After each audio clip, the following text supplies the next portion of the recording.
Capítulo 33 do livro Uma Vida com Propósitos, título Como os verdadeiros servos agem. Marcos 10:43 diz: Quem quiser ser o maior deve se tornar servo. Mateus 7:16 diz: Vocês podem dizer o que eles são pelo que eles fazem. Servimos a Deus ao servir os outros.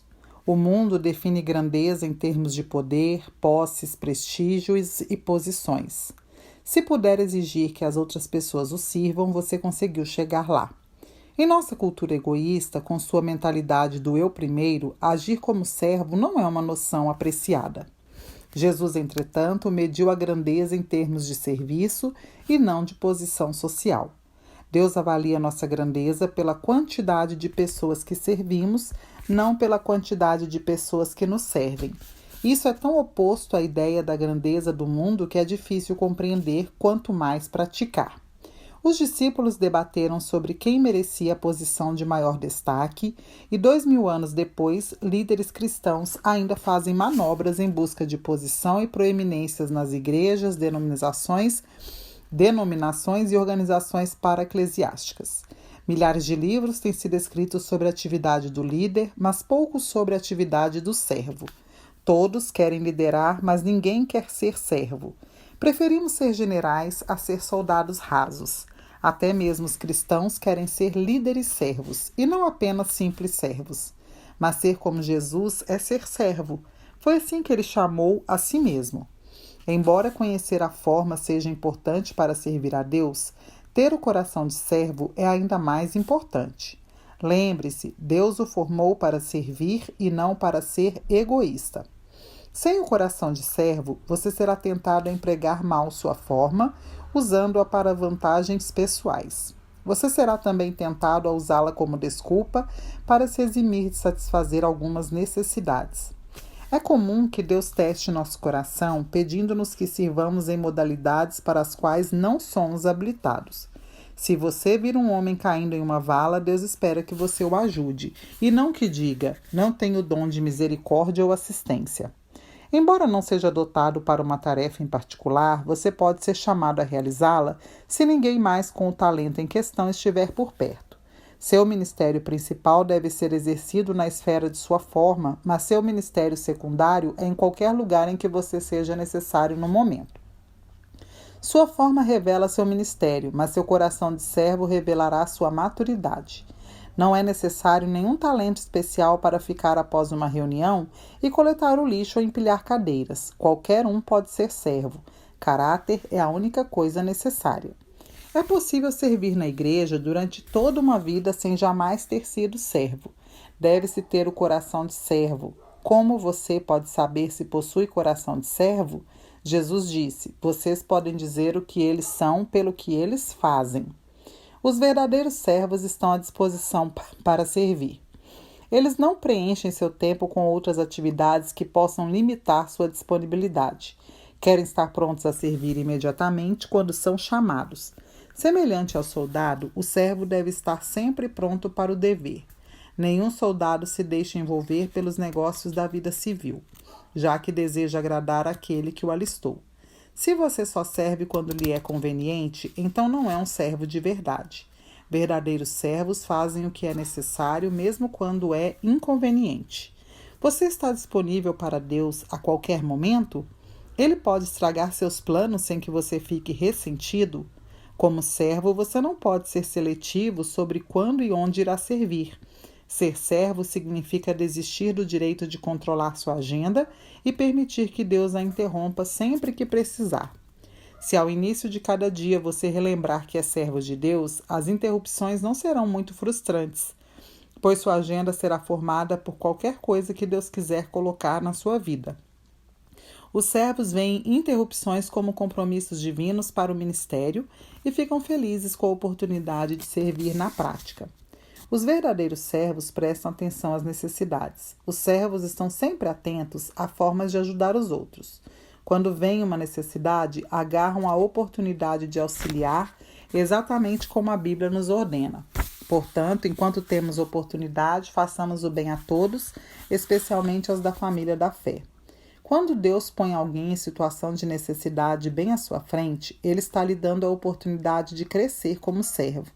Repare que Deus diz que as necessidades de sua família na igreja devem ter preferência, não devem ser colocadas no fim de sua lista de coisas a fazer. Deixamos escapar muitas oportunidades para servir porque nos falta sensibilidade e espontaneidade. Grandes oportunidades para servir nunca duram muito. Elas passam rapidamente e algumas vezes nunca voltam a ocorrer. Você provavelmente terá apenas uma chance de auxiliar aquela pessoa. Então, aproveite a oportunidade. Não diga ao seu vizinho que espere até amanhã se você pode ajudá-lo hoje. John Wesley foi um fantástico servo de Deus. Seu lema era: faça todo o bem que puder, com todos os recursos de que dispuser, de todas as formas que puder, em todos os lugares que puder, sempre que puder, a todas as pessoas que puder, enquanto você puder. Isso é grandeza. Você pode começar procurando pequenas tarefas que ninguém mais quer fazer. Faça essas pequenas coisas como se fossem grandes coisas, pois Deus está observando. Os verdadeiros servos fazem o melhor que podem com o que têm à mão. Servos não dão desculpas, não deixam para a última hora, nem esperam circunstâncias melhores. Nunca dizem um dia destes ou quando for a hora certa. Simplesmente fazem o que precisa ser feito. A Bíblia diz: se você ficar esperando as condições perfeitas, nunca fará nada. Deus espera que você faça o que puder, com o que você tem e onde quer que você esteja. Um serviço não tão perfeito é sempre melhor que a melhor das intenções. Uma razão que impede muitas pessoas de servir é que elas temem não serem boas o suficiente para servir. Acreditaram na mentira de que servir a Deus é somente para pessoas altamente talentosas e bem-sucedidas.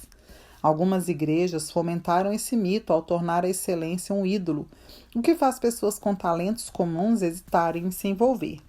Você já deve ter ouvido alguém dizer: se isso não pode ser feito com excelência, não o faça. Bem, Jesus nunca disse isso. A verdade é que quase tudo que fazemos é feito de modo deficiente quando começamos a fazê-lo. É assim que aprendemos. Na igreja de Sandbeck, praticamos o princípio do suficientemente bom. Não precisa ser perfeito para Deus usar e abençoar. Preferimos envolver milhares de pessoas normais no ministério do que ter uma igreja perfeita dirigida por uma pequena elite. Os verdadeiros servos fazem qualquer tarefa com igual dedicação. O que quer que façam, os servos o fazem de todo o coração. O tamanho da tarefa é irrelevante. A única questão é: ela precisa ser feita? Você jamais chegará a um estágio na vida em que será importante demais para ajudar em tarefas servis. Deus jamais irá eximi-lo do que é trivial. É uma parte vital no currículo de seu caráter. A Bíblia diz: se você pensa ser muito importante para ajudar alguém necessitado, está na verdade enganando a si mesmo. Você é realmente insignificante. É nesses pequenos serviços que crescemos à semelhança de Cristo.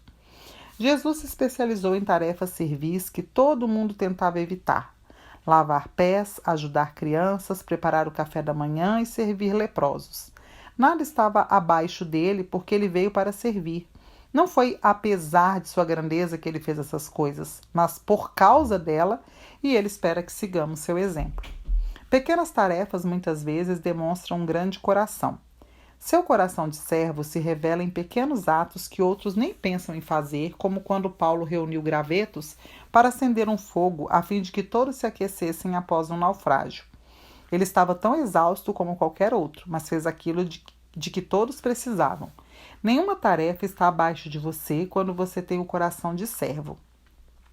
As grandes oportunidades estão normalmente camufladas entre as tarefas menores. As pequenas coisas da vida determinam as grandes. Não busque realizar grandes tarefas para Deus. Tão somente faça as coisas não tão grandes e Deus o designará para qualquer coisa que Ele queira que você faça. Mas antes de tentar o extraordinário, tente servir normalmente. Sempre haverá mais pessoas dispostas a fazer grandes coisas para Deus do que pessoas dispostas a fazer pequenas coisas. A corrida para a liderança está apinhada de candidatos, mas o campo é amplo para os dispostos a ser servos. Algumas vezes você serve de baixo para cima àqueles que possuem autoridade e algumas vezes você serve de cima para baixo àqueles que se encontram necessitados. Em ambos os casos, você desenvolve o coração de servo quando está disposto a fazer o que for necessário. Os verdadeiros servos são fiéis ao seu ministério. Os servos concluem suas tarefas, cumprem suas responsabilidades, mantêm suas promessas e levam a cabo seus compromissos. Não deixam um serviço feito pela metade e não desistem quando perdem o incentivo. São confiáveis e dignos de crédito. A fidelidade sempre foi uma qualidade rara. A maioria das pessoas não sabe o valor do compromisso. Elas firmam compromissos de forma casual e então os quebram pela razão mais fútil sem nenhuma hesitação, remorso ou arrependimento. Todas as semanas, igrejas e outras organizações são obrigadas a improvisar porque os voluntários não se prepararam, não apareceram nem mesmo ligaram para dizer que não viriam. As outras pessoas podem contar com você? Existem promessas que você precisa manter, votos que precisa cumprir ou compromissos que precisa honrar? Isso é um teste. Deus está testando sua fidelidade. Passando nesse teste, você estará em boa companhia.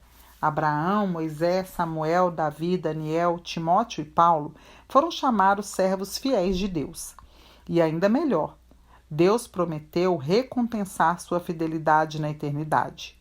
Imagine como será no dia em que Deus lhe disser: muito bem, meu servo bom e fiel. Você foi fiel ao líder com essa pequena quantia, portanto, agora darei a você muito mais responsabilidades. Vamos celebrar juntos. A propósito, servos fiéis jamais se aposentam. Eles seguirão servindo fielmente enquanto viverem. Você pode se aposentar de sua carreira, mas nunca se aposentará de servir a Deus. Os verdadeiros servos mantêm a discrição. Servos não se promovem nem chamam a atenção para si mesmos. Em vez de agir para impressionar e se vestir para o sucesso, eles usam um avental de humildade para servir uns aos outros. Sendo reconhecidos por seus serviços, eles humildemente aceitam, mas não admitem que a notoriedade os distraia, desviando a atenção de seu trabalho. Paulo expôs um tipo de serviço que aparenta ser espiritual, mas que é, na verdade, apenas uma simulação, um show, um ato para atrair a atenção. Ele chamou isso de estar servindo à vista, servir para que as pessoas fiquem impressionadas com quão espiritual nós somos. Esse era o pecado dos fariseus. Eles transformavam o auxílio às pessoas, a generosidade e até mesmo a oração em espetáculo para os outros. Jesus detestava essa atitude e alertou: tenham o cuidado de não praticar seus deveres religiosos em público, a fim de serem vistos pelos outros. Se vocês agirem assim, não receberão nenhuma recompensa do Pai de vocês que está no céu. A autopromoção e a atividade de servir não se misturam. Os verdadeiros servos não agem pela aprovação e pelo aplauso dos outros. Vivem para uma plateia com uma única pessoa. Como Paulo disse, se eu ainda estivesse procurando agradar a homens, não seria servo de Cristo. Você não achará muitos servos verdadeiros sendo o centro das atenções. Na verdade, sendo possível, eles evitam isso. Eles se satisfazem em servir silenciosamente nas sombras. José é um grande exemplo. Ele não atraiu a atenção para si, mas serviu discretamente a Potifar, a seu carcereiro, ao padeiro e ao copeiro do faraó, e Deus abençoou sua postura. Quando o faraó o elevou a uma posição de importância, José ainda manteve o coração de servo, até mesmo com seus irmãos que o haviam atraiçoado. Infelizmente, muitos líderes de hoje começam como servos, mas terminam como celebridades. Eles se tornam viciados em atenção, sem tomar consciência de que estar sempre sob os holofotes deixa a pessoa cega. Você pode estar servindo no anonimato em algum lugar pequeno, sentindo-se desconhecido e sem valor. Ouça, Deus o pôs onde você está por um propósito. Ele conhece o número de fios de cabelo que há na sua cabeça e sabe o seu endereço. É melhor você ficar no seu lugar até que ele opte por mudá-lo. Ele o avisará se quiser que você vá para outro lugar. Seu ministério é importante para o reino de Deus. Quando Cristo se manifestar novamente na terra, vocês também serão manifestos com ele em glória. Por agora, contentem-se com o anonimato.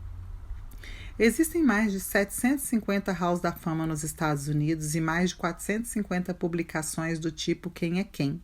Mas você não irá encontrar muitos servos verdadeiros nesses lugares. A notoriedade não significa nada para os servos verdadeiros, porque eles sabem a diferença entre ser proeminente e ser importante. Existem vários atributos proeminentes no seu corpo sem os quais você não poderia viver. As partes escondidas de seu corpo é que são indispensáveis. O mesmo ocorre com o corpo de Cristo. O serviço mais importante é frequentemente aquele que não é visto. No céu, Deus irá recompensar abertamente alguns de seus servos mais desconhecidos, pessoas das quais nunca ouvimos falar na terra, que orientaram crianças emocionalmente perturbadas, limparam idosos que sofriam de incontinência, cuidaram de pacientes com AIDS e serviram de milhares de maneiras que desconhecemos. Sabendo disso, não desanime quando seu serviço for desconhecido ou nem for notado. Persista em servir a Deus. Lancem-se no trabalho do Senhor, confiantes de que nada que vocês façam para Ele seja perda de tempo ou de esforço. Mesmo o menor serviço é reconhecido por Deus e recompensado. Lembre-se das palavras de Jesus. E se, como meus representantes, vocês derem até mesmo um copo d'água fria a uma criança, serão seguramente recompensados. 33º dia, pensando sobre meu propósito. Um tema para reflexão: sirvo a Deus quando sirvo aos outros. Um versículo para memorizar: Mateus 10:42. Se vocês derem até mesmo um copo de água fria ao menor dos meus seguidores, certamente serão recompensados. Uma pergunta para meditar: qual das 6 características dos verdadeiros servos é a mais desafiadora para mim? Paizinho, em nome de Jesus, entrego essa leitura diante de Ti, que o Senhor nos dê um coração de servo, nos ensine, Senhor, a servir ao Senhor com os pensamentos corretos, sentimentos corretos, vontades corretas, que nós estejamos sempre no centro da Tua vontade e que o nosso coração esteja sempre disposto a servir ao Senhor e que nós sejamos sempre canais do Teu amor aonde nós estivermos, para a honra e para a glória do Teu nome que queremos Te servir, para que o Senhor seja exaltado através do nosso viver. Em nome de Jesus oramos e agradecemos. Amém.